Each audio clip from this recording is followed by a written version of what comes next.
السلام علیکم ویورز، کیسے ہیں آپ؟ سب خیریت سے ہیں؟ آپ دیکھ رہے ہیں ہومیوٹک چینل پر ہومیو ڈاکٹر اکرم باجوہ کو۔ تو آج ہم جانتے ہیں ہائی کولیسٹرول کے بارے میں۔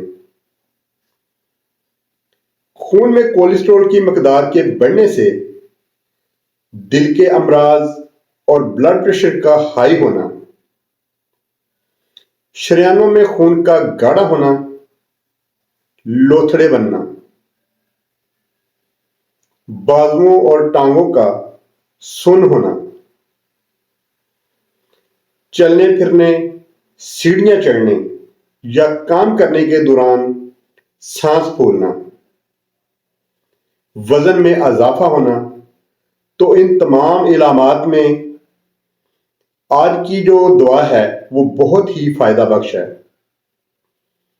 اس دعا کے استعمال سے خون میں چکنائی کے بڑھنے کے عمل کو روک کر کولیسٹرول کو نارمل رکھنے میں بہت طاقت ہے۔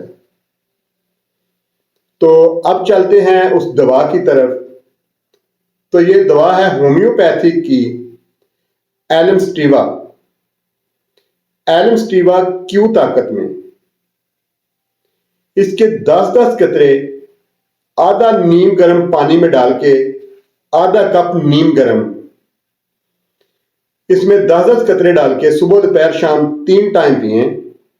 انشاءاللہ تعالی اللہ کے حکم سے کولیسٹرول اور بلڈ پریشر کا مرض ہمیشہ کے لیے ٹھیک ہو جائے گا۔